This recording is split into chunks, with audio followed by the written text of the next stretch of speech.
Christmas, Merry Christmas, la la la la. Hey everyone, hi, welcome or welcome back to my channel. Today I'm going to be talking about the second half of the Alabasta arc in One Piece. So I'm picking up on page 1 or on chapter 179, and I think I'm going to go all the way through to 218. So yeah, anyways, if you are new to my channel, then hi, welcome. If you're not new, you know how much I appreciate you all, and I'm so grateful for you all to be here. And we're gonna get actually into that, my gratitude and all of that in the meat of the video. But back to if you are new here, then a special welcome. If you like this video, I would encourage you to subscribe, stick around. Here I talk about not only One Piece, but my reading life in general and in a lot of detail. This is the place where I am documenting a lot of my very chatty, very rambly, and very random thoughts about my reading life, and One Piece is a part of that journey. So I would encourage you to subscribe, stick around, and without any further rambling on, let's go ahead and get into the meat of this video. I guess first off, I have to say thank you for your patience and your kind words about my One Piece journey. I had mentioned about feeling just slightly overwhelmed or a little bit daunted when there is a lot of chapters to cover, because the longer the arcs are, I've noticed, the longer the arcs are, the more setup there is and the more complexity of plot there tends to be. And that is overwhelming because I feel like I'm missing plot points, or I don't know where to start in talking about all of this, and I don't know if I want, there's just a lot of ways to approach video making. And sometimes I don't know where I want to start or how I want to start. And so I'll start reading and immediately I'm like, do I need to mention that? Do I need to remember this? I get in my head about it. There you go. I get in my head about it. And sometimes it's better to just kind of like talk about, how I'm feeling and let it all hang out, like the reality of my life, the reality of making videos. And in turn, when I am vulnerable, y'all come out and you are so supportive. You're so supportive. And I am ridiculously appreciative of that. So thank you. I appreciate you. I adore y'all. Y'all are amazing. My love for you is just so grand. I love y'all. So thank you for that, and just being supportive and all of the kind words. Next, a lot of you had asked about the argument between Vivi and Luffy.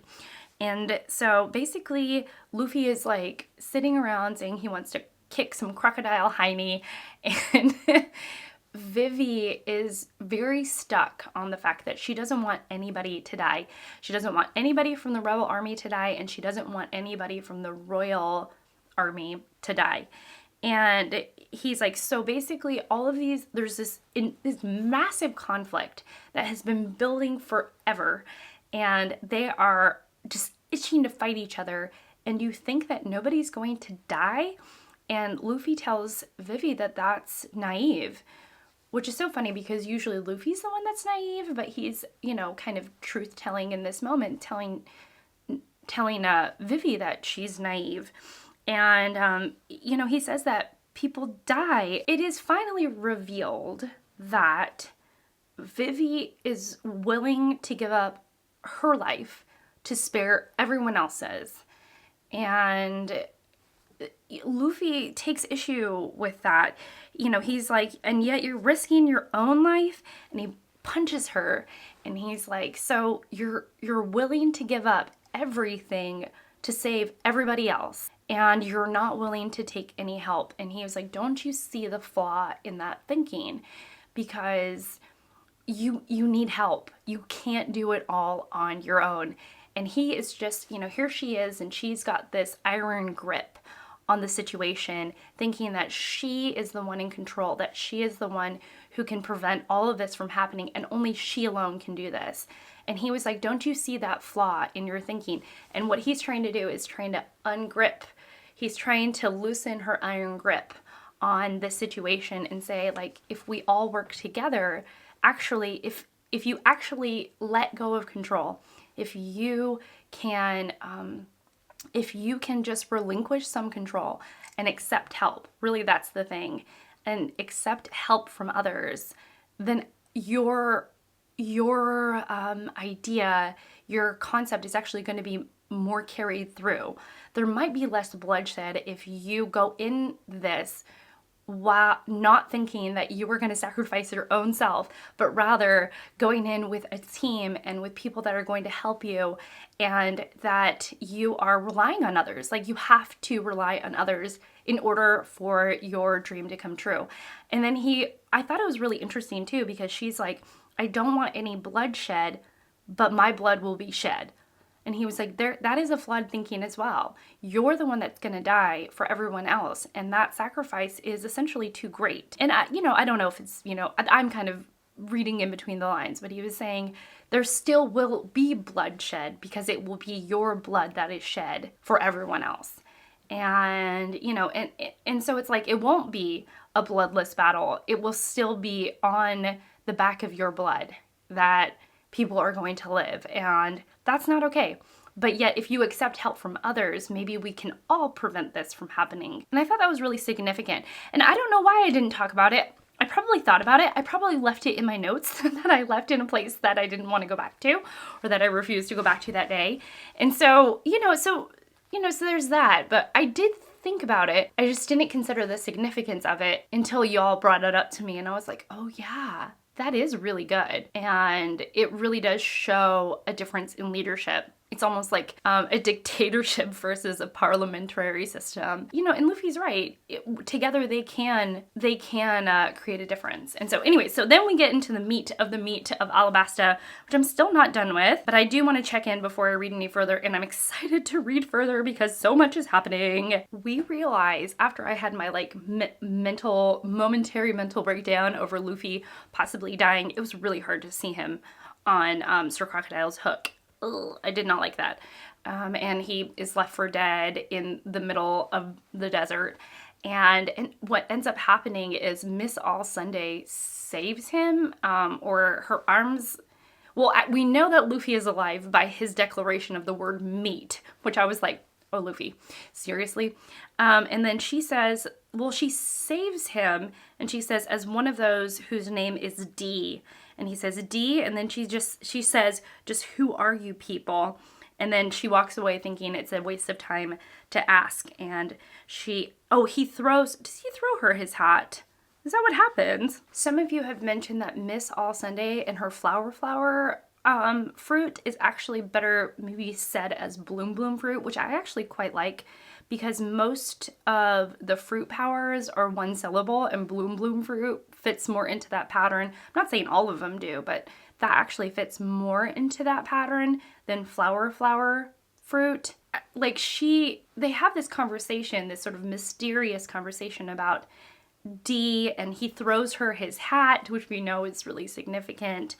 And then sort of at that time, one of Vivi's people, which I forget his name, but one of her people, one of her guys finds Luffy, and Vivi basically hands off Miss All Sunday hands off Luffy to one of Vivi's persons, and they kind of are together now on their own adventure.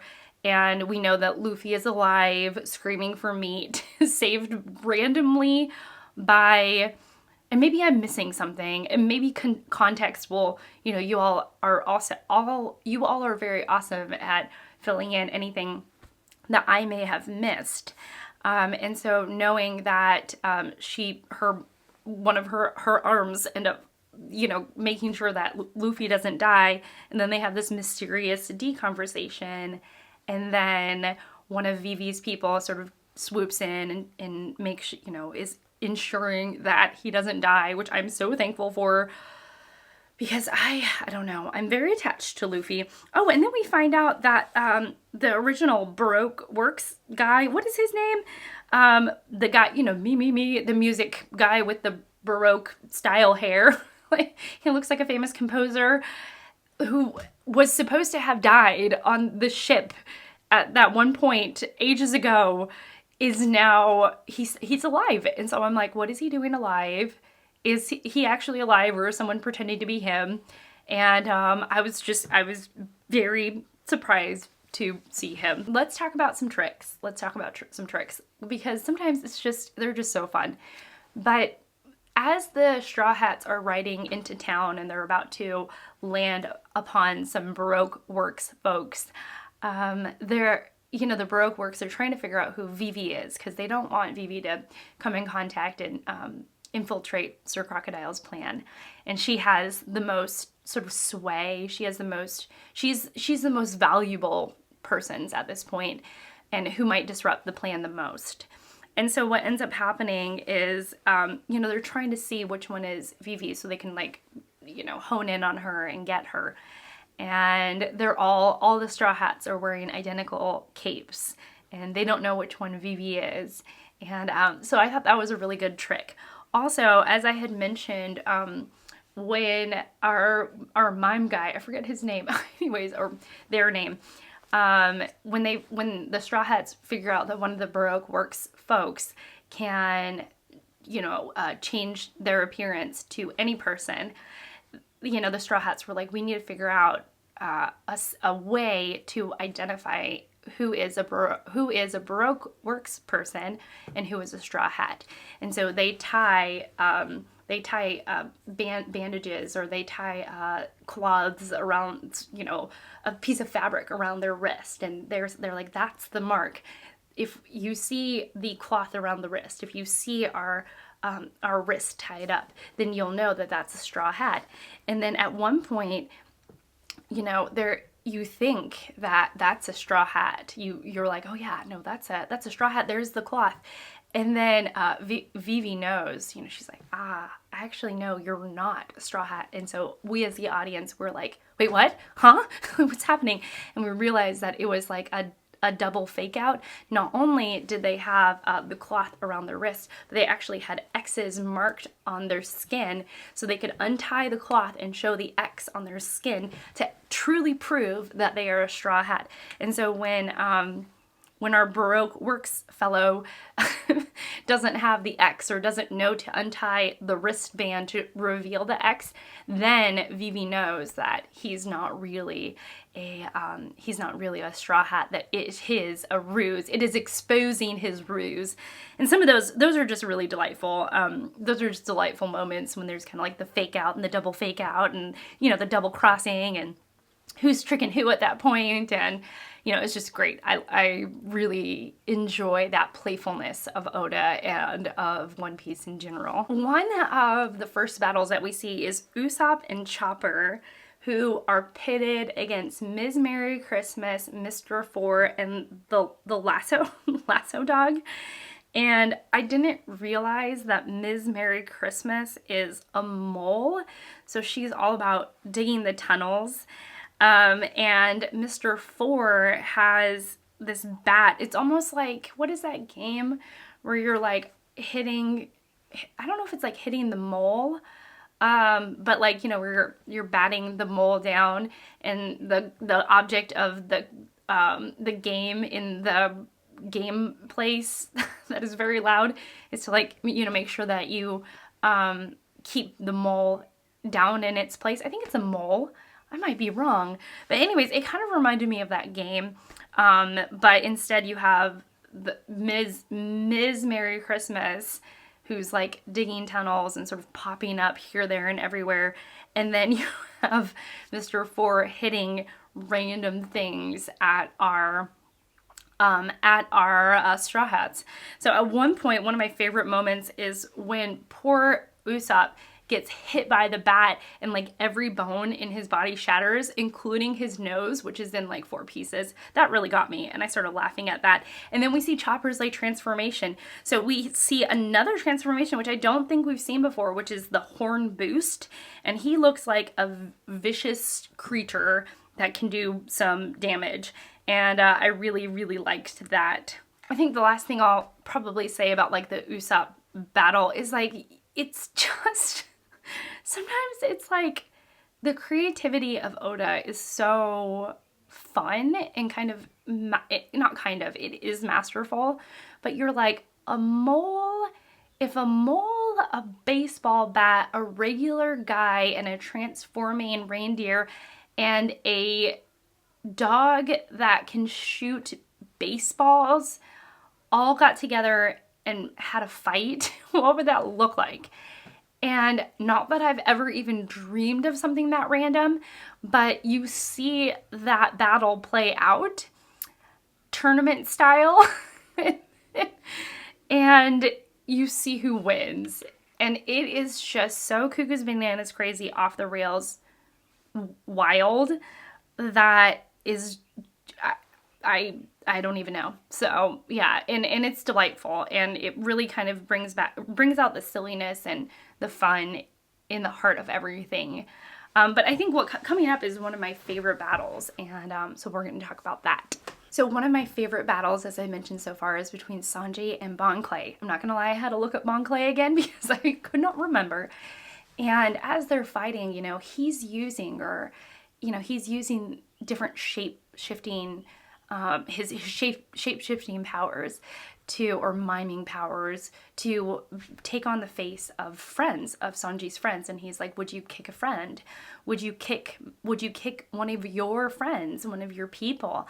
And Sanji uses this moment to make this point that it's the inside that counts. And it is a totally novel idea for Bon Clay.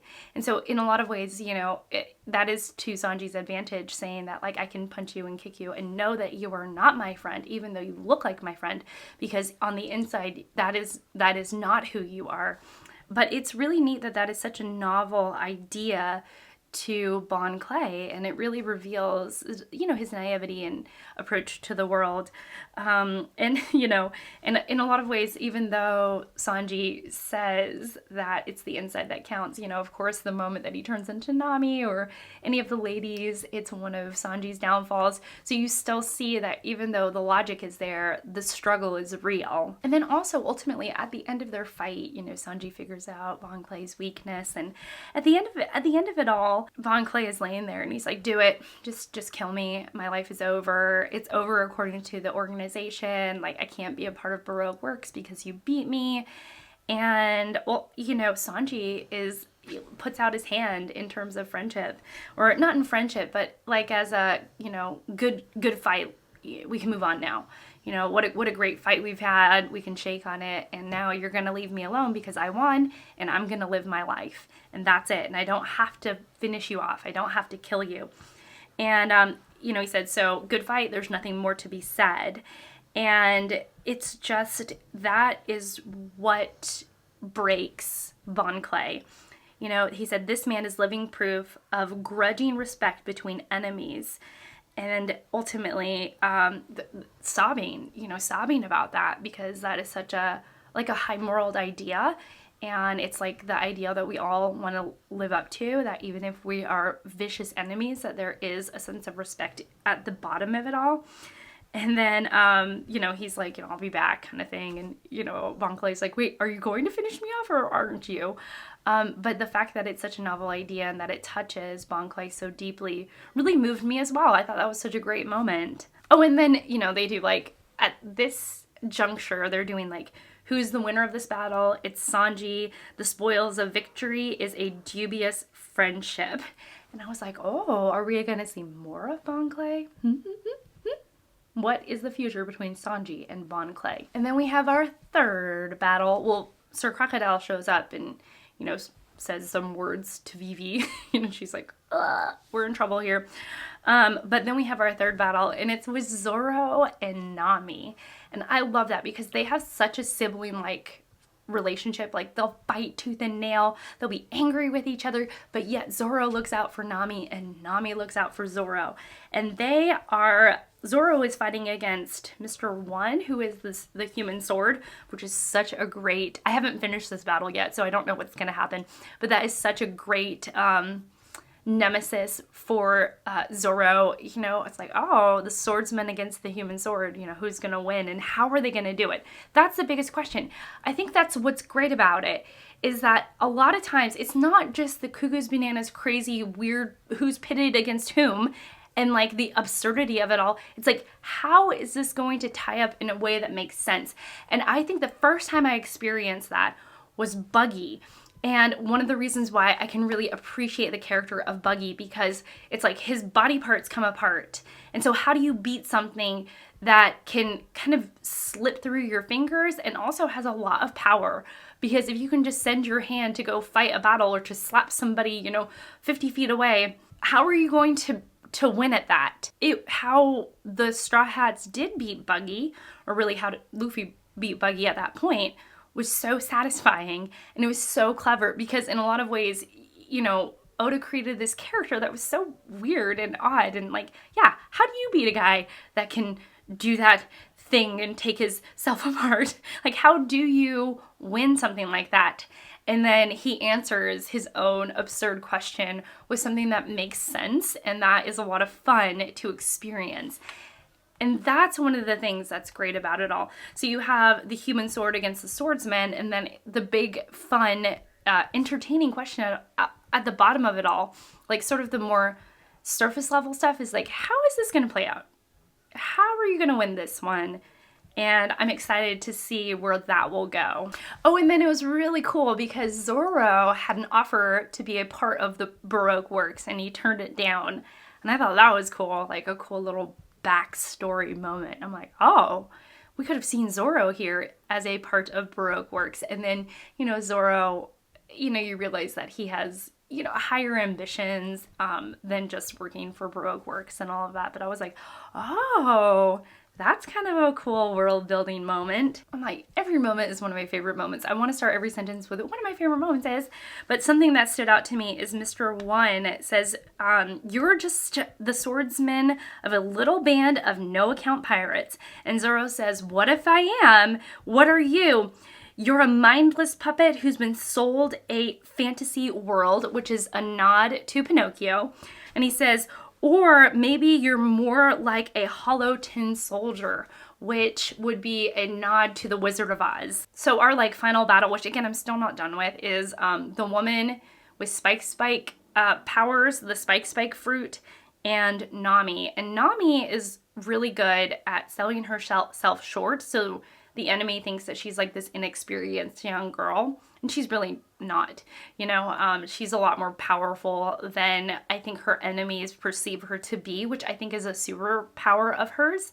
But she's also good at navigating, which means that she's good at dodging punches or dodging blows at her, and she's good at like hiding, which is kind of great. And then she has like this baton thing that Usopp makes for her. Usopp, his superpower is creativity. It's almost like Oda in a person. If Oda was somebody who, you know, Oda's just like a regular guy creating this fantasy world, and what Usopp is a regular guy but creating like these random things to make him more powerful.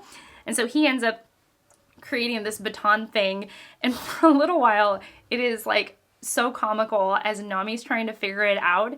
She is like making a fool of herself, which is very on brand for Usopp.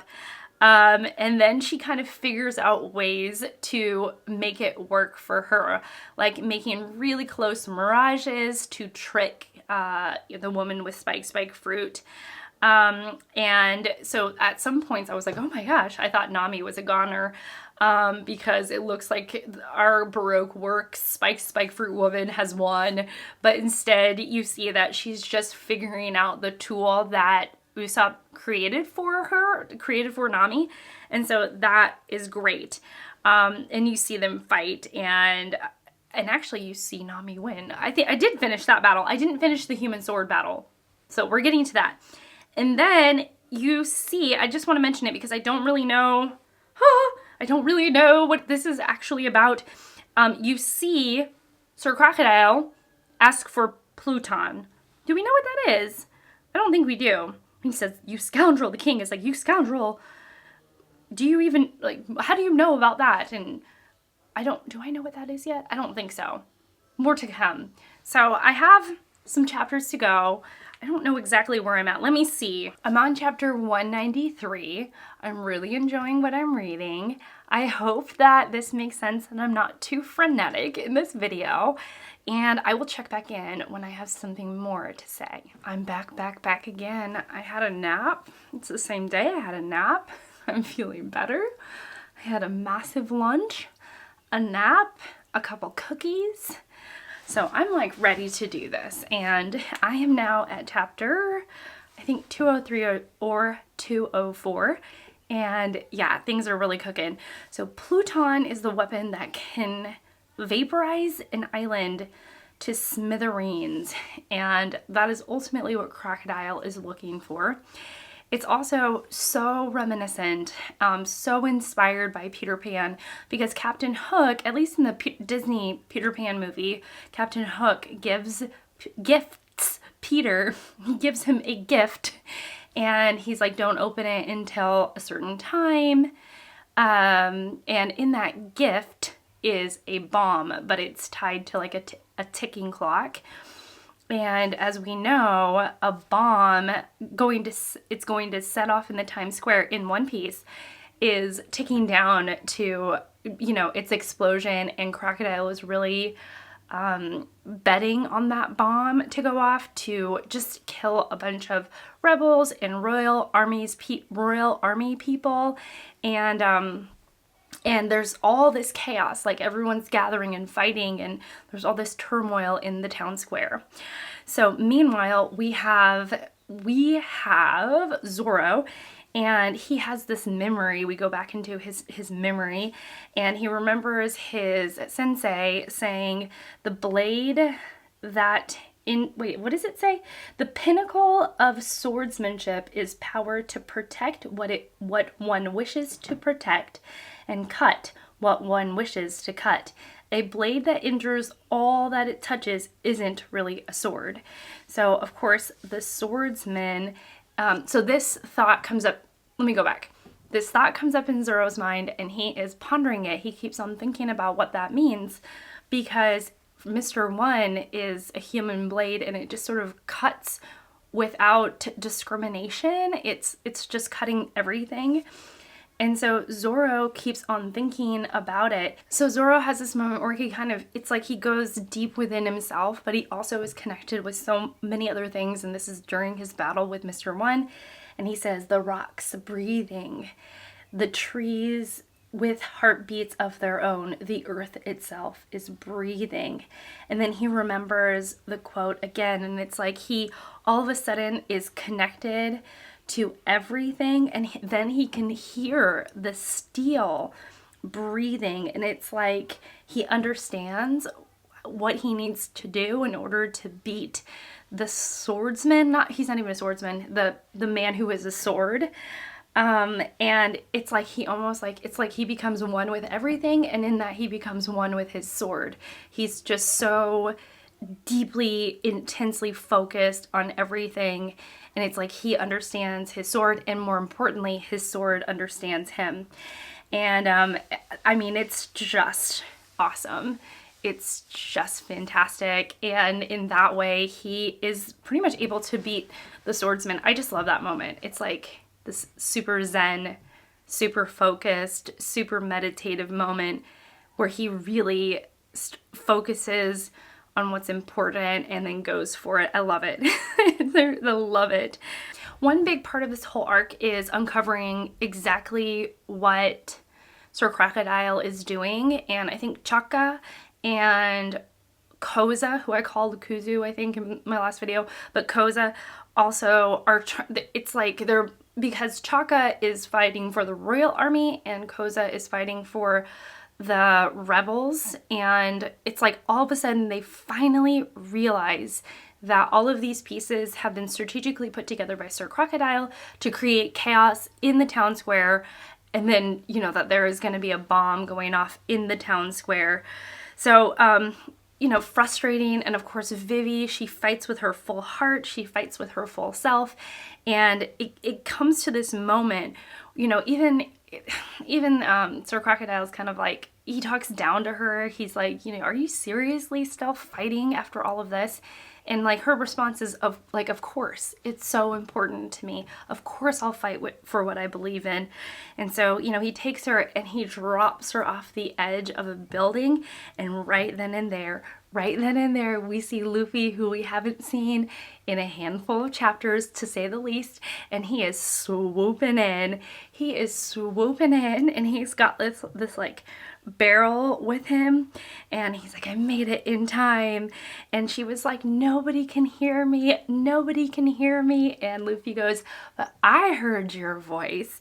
And man, that's significant. It's like the person who needed to hear her swooped in. You know, he heard her and he swooped in and saved her. And I thought that was really, really cool. And then she, of course, breaks down because she's like, I'm not fighting alone anymore. And it's just so beautiful, because it is true. She's not fighting alone anymore. She's got her friends, she's got her people, and everyone is like working together to dismantle, well, to beat Sir Crocodile, and also to like make sure that Alabasta's kingdom and the town square isn't going to get blown up, so that tons of lives are not taken. And then Luffy realizes that he can fight Sir Crocodile because Sir Crocodile's weakness is water. And so he has this barrel and he's like continually like drenching himself so that he can like punch Sir Crocodile. And it's exactly what it's what the Straw Hat team needed, because, you know, let's just be real, Sir Crocodile was beating everyone's butts until Luffy figured this out. And then it gets more bizarre. So it's kind of like, I'm gonna drench myself in water and then punch you. That's like Luffy's strategy. So then Sir Crocodile gets the bright idea that he's like, well, if I break your barrel of water, then you won't have water to drench yourself, and thus you won't be able to punch me. And so then Luffy's like, well, here, I'm gonna just drink all the water. And he even was like, you are unhinged. Like, Sir Crocodile tells Luffy, you are unhinged. And I was like, I love that, because Luffy really is unhinged. And he like sprung a leak. And I mean, Sir Crocodile's power is really significant, because he can even, you know, with his, what is he, ground death? With the power of ground death, he can put his hands on the ground, and it's like he can suck the moisture from everything, from rocks, and everything can turn into sand. So it could be rocks, it could be trees, it could be anything. It could be, you know, Luffy's sandals. All of a sudden his sandals start to disintegrate off his feet, because all of the moisture, it's like everything is just drying out, mummifying and crumbling into sand, because of Sir Crocodile's power. And it's intense, y'all. It's intense. Then Miss All Sunday, she has her own little mini backstory. I mean, we don't really get her story, but we kind of get her story. Her name is Nico Robin. Nico Robin. Nico Robin.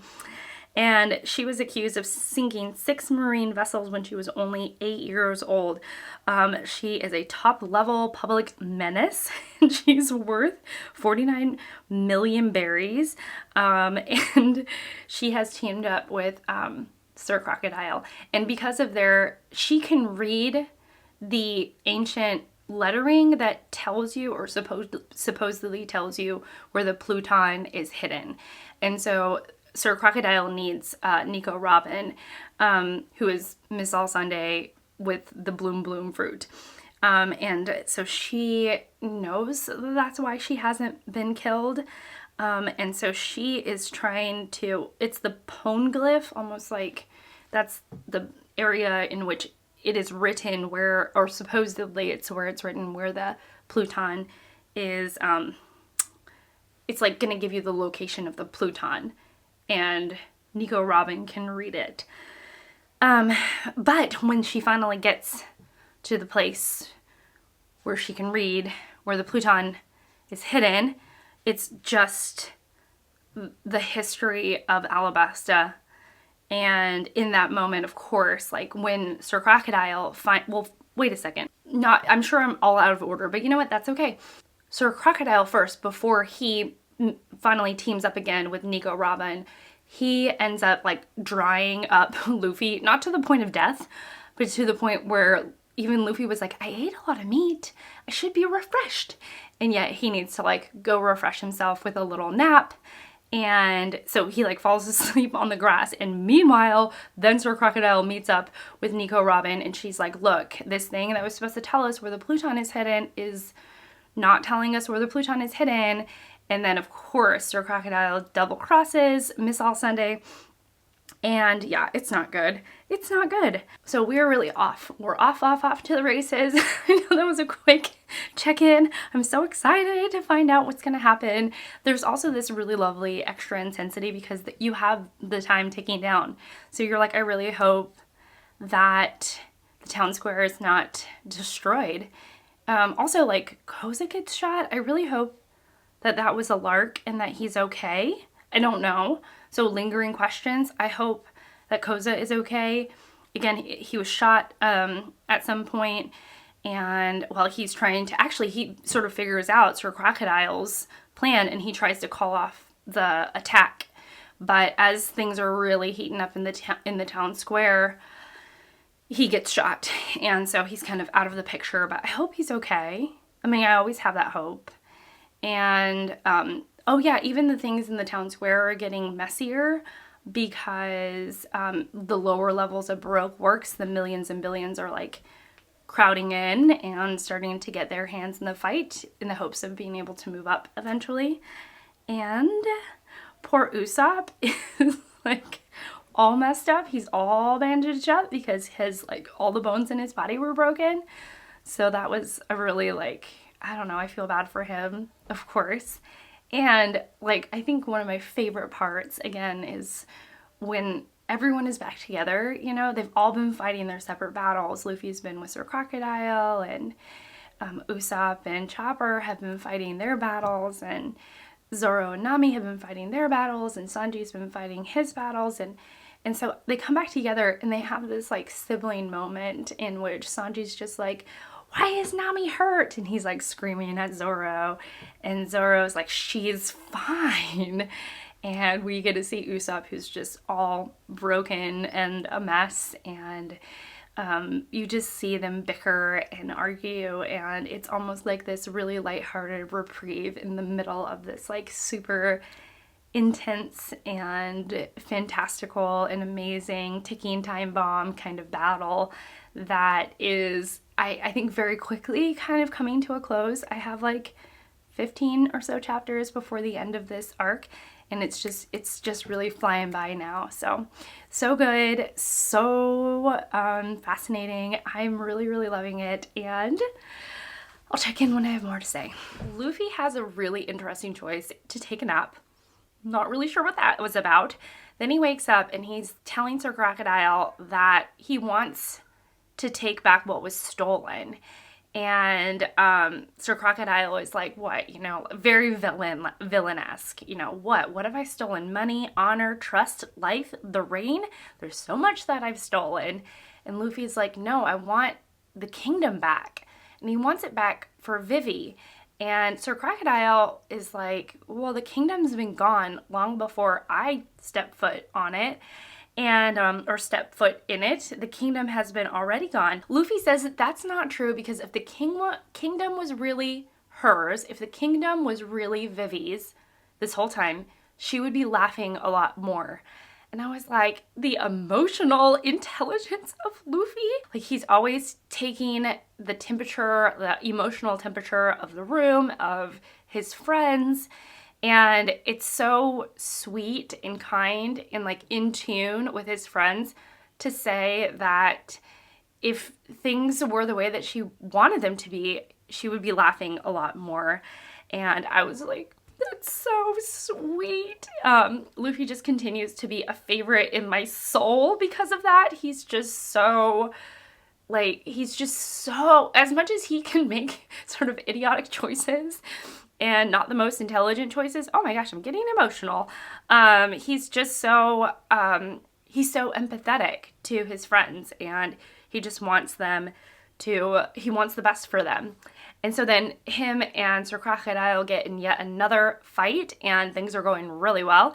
And Luffy realizes that hitting sand with blood hardens sand, like blood hardens sand. And so since Luffy's like pretty banged up and bloody, as he punches like Sir Crocodile, the punches actually land. And so I'm like, yes, you know? And then we have like this other plot part in this whole story is the clock tower. So the bomb is going to go off in the clock tower, and we meet Ms. Father's Day and Mr. Seven, yet another like sort of cuckoo's bananas crazy off the rails outfits and character design. Ms. Father's Day has a very frog-like outfit. It's sort of like frog costume meets Britney Spears. And Mr. Seven looks like, I don't even know, y'all, but he looks pretty bananas. It's like Elton John meets Bach, the composer. There you go. And what I love is that basically Luffy's fighting Sir Crocodile, and the rest of our Straw Hat crew, they're trying to dismantle the bomb that's going to go off in the town square, which will kill hundreds or thousands of lives.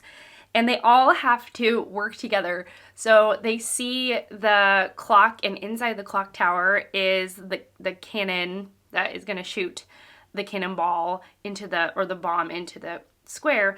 And so it's kind of like, you know, one of the Straw Hats throws Sanji and Chopper and Vivi into the air. I can't remember who actually throws them in the air.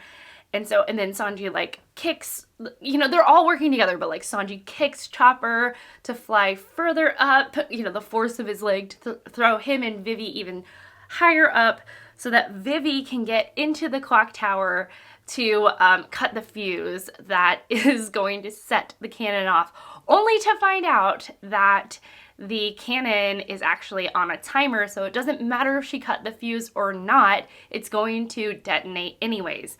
So I thought that was really just a cool moment watching them all work together, because a lot of times the battles are one-on-one, and I've learned through reading this and through a lot of your comments actually that, you know, the battles are a sense of honor. Like, you don't mess with someone else's battle. You let them stand up for themselves, and you sort of let the cards fall as they will. I feel like all the mixed metaphors there. But anyways, and so as you know, as people are fighting their own battles, a lot of times the Straw Hats are watching.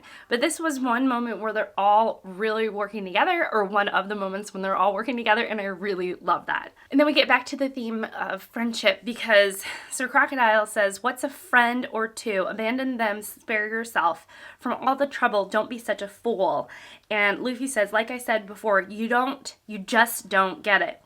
Vivi keeps telling people not to sacrifice their lives, but she's always putting her own life in danger to save other people. If we don't help her, she'll get killed. You people will kill her."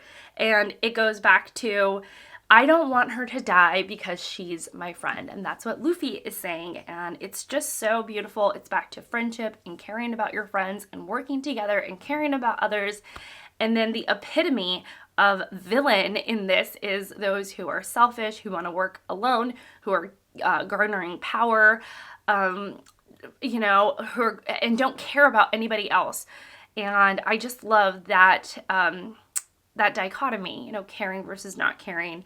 And I just love it. And Luffy gets so passionate about it. And as he's fighting, Luffy says his common refrain, which is like his power statement. You know, like sometimes heroes have their power statement. And I think about actually Cheryl Strayed, her memoir Wild, in which she, with no experience at all, hikes a large portion of the Pacific Crest Trail. And she had to say things to herself, even if she didn't believe them. Like, I am brave, I am strong, like, I'm going to do this, as she's hiking alone and she is feeling weak. But as she's saying these statements, they become more and more true. The more she tells herself these things that she needs in her life in order to well, she needs actually in the moment to get through the moment as she's hiking. And as it's tough, it's like this moment will pass. Like I'm going to finish this hike. You will get to the next town. It is going to be okay. Like, I am brave. All of those statements. And then they end up becoming true. And so Luffy is there and he says his common refrain, which is, I'm gonna be king of the pirates. And he like screams it at Sir Crocodile, and it is a magical moment, if I did say so myself. Then Lord Pell really sweeps in, and he's a precious character. Let me tell you that for sure. And it, like, it shows some of their backstory, him and Princess Vivi. And he says, if anything would happen to you, my heart would break. And Lord Pell, it flashes to this moment when he's giving Vivi this ride, because he can transform into a bird.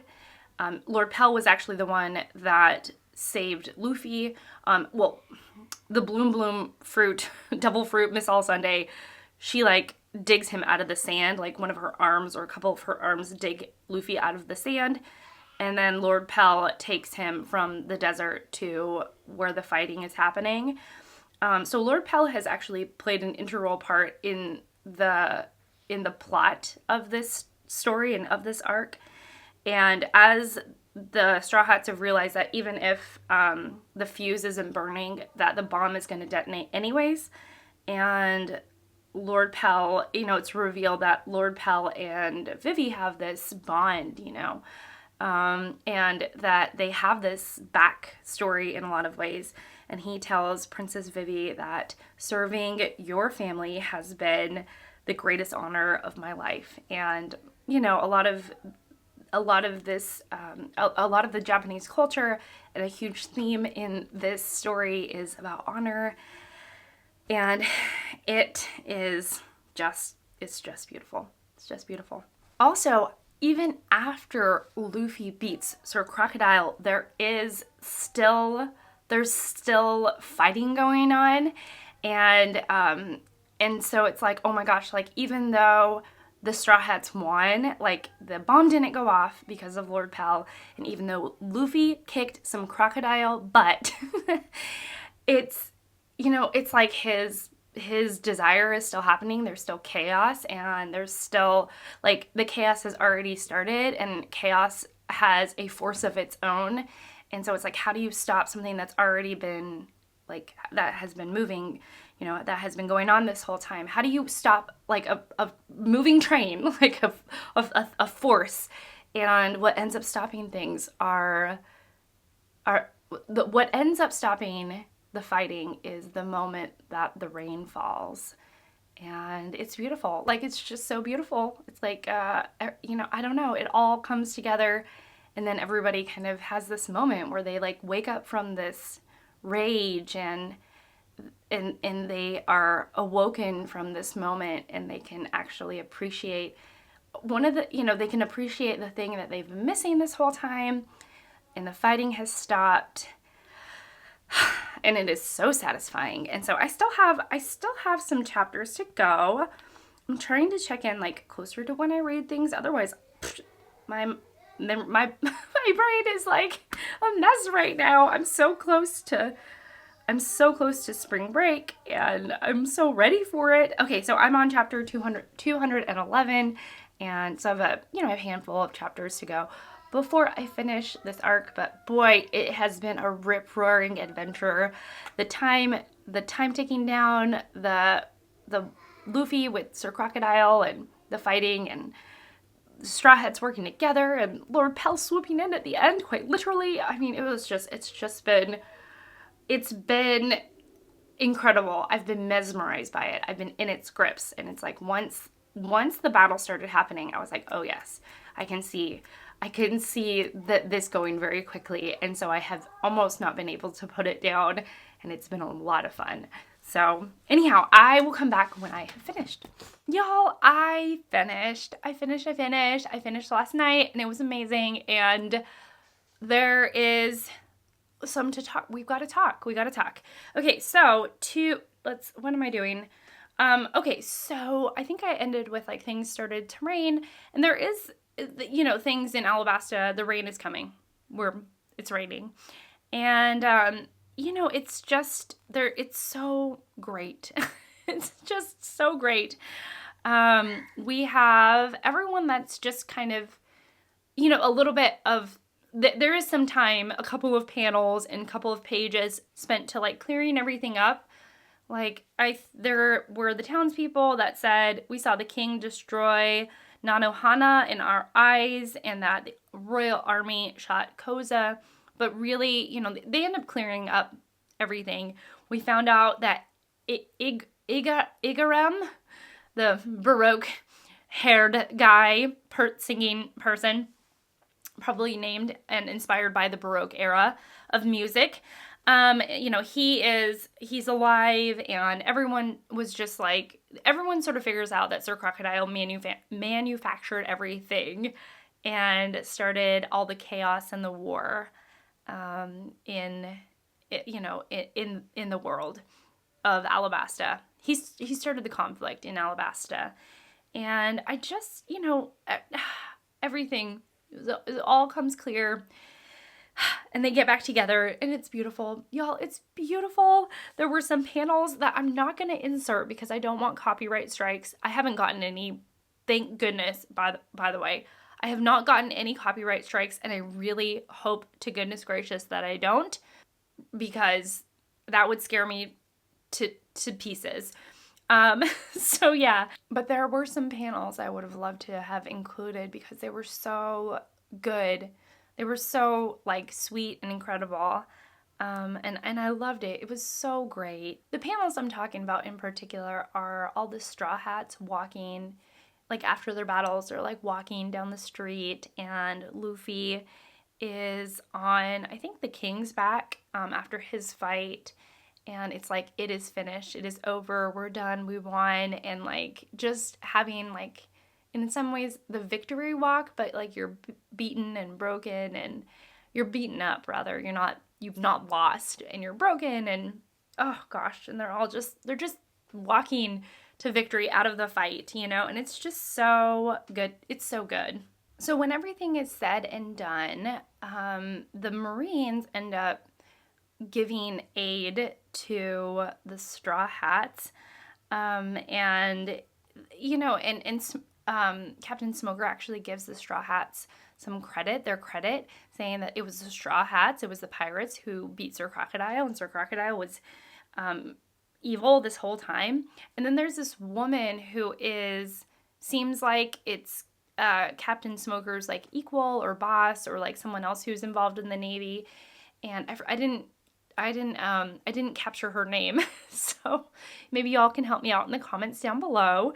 But yeah, she is like anti-Straw Hats, because you saw Captain Smoker, you know, he was anti-Straw Hats, and then he realized some of the good that Straw Hats had, you know, bestowed upon the people of Alabasta, and you know, he really ends up coming around on the Straw Hats. And then even so much so that he is on the Straw Hat side, giving them aid and realizing, or sort of expanding in his mind, the definition of a pirate, which we'll cycle back around to in this video.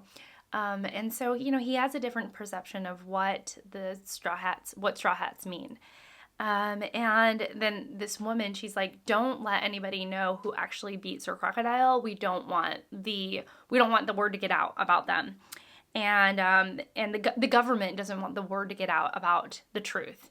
And so you get this idea that the government is hiding things, like maybe Oda's putting into place something bigger and more ominous, like maybe the government is not good. There's corrupt government out there. That's what I'm trying to say. And then, you know, we kind of bounce back and forth between wrapping up and the Straw Hats recovering. Zoro is now, he is, you know, determined to become one with the earth, with all that is around him, because in that oneness, he becomes a better swordsman. Of course, he's trying to become the greatest swordsman. And so we see him practicing some meditation, trying to become one with the rocks, as he did when he beat the human sword. So that was great.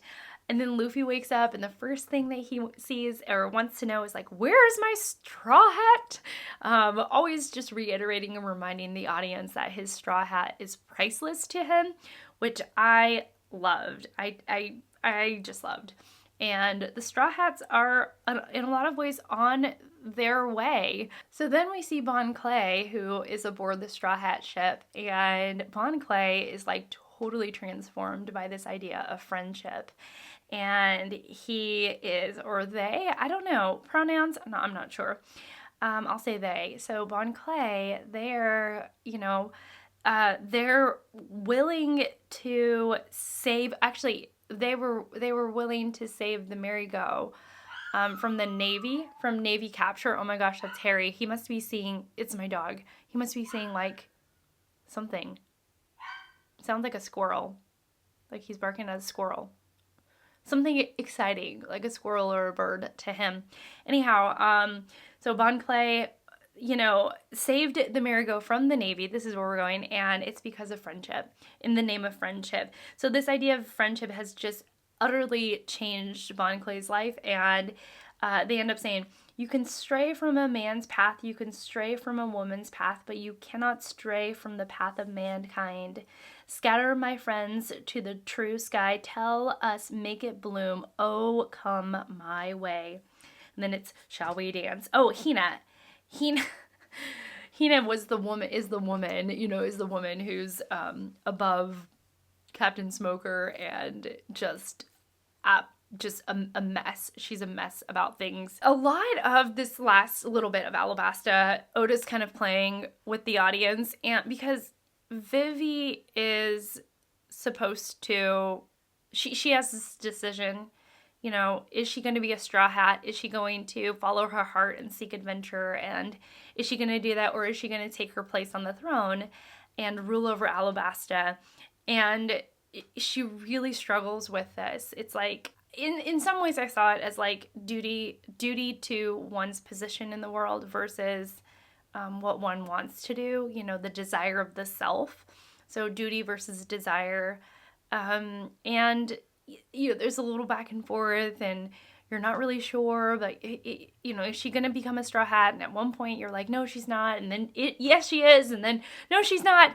And she ends up sticking with what she is feeling most called to do, which sometimes is not what you want to do the most. My dog. And so she decides to stay, and I'm like, no, I wanted her to be a straw hat, but I understand, and it just, oh gosh, it just broke my heart.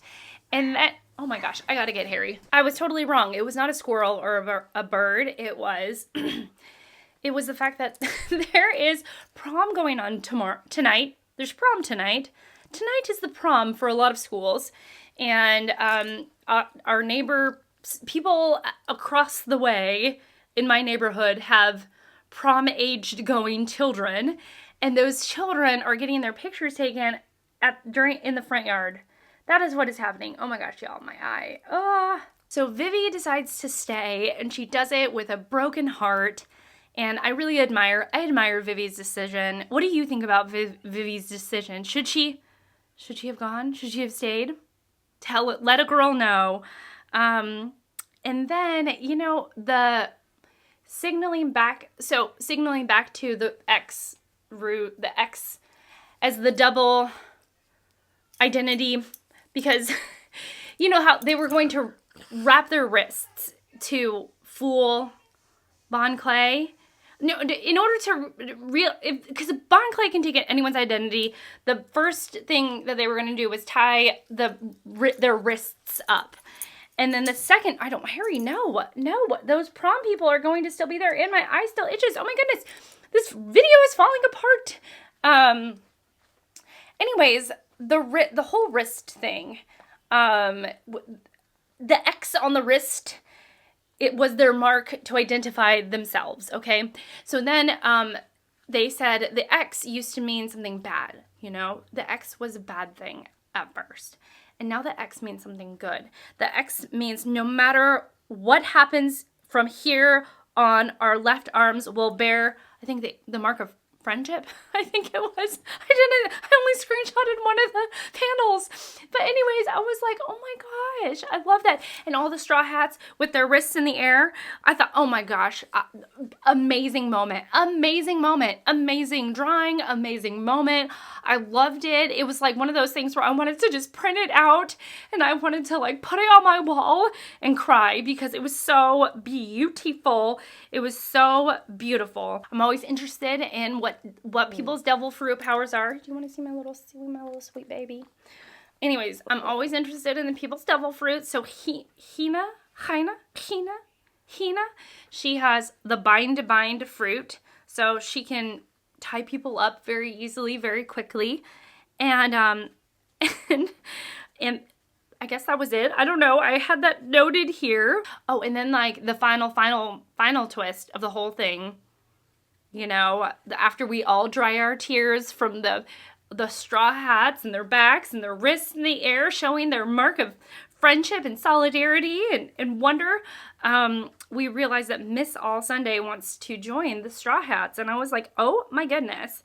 And we realized that the information about the thing that can destroy an island in one fell swoop, that as she was reading the pone glyphs, when she was reading that information to Sir Crocodile, she lied to him. And that she didn't actually tell Sir Crocodile where the pone glyphs were. And they realized, well, Luffy, of course, he like can read the inner character of a person like no one's business. And so he's like, she's a good person, even though she was wanted by the age of 8. She had berries on her head by the age of 8, and she's an assassin. And yet, it's okay because Luffy said she was okay, and he is not wrong about a person's character. And then it ends with them sailing, and they realize, oh, she looks up in the sky, and Miss All Sunday does, and says, our log pose has been captured by the Sky Island. And a ship falls from the sky, like it rains a ship. It was raining ships. Or maybe the ship sunk.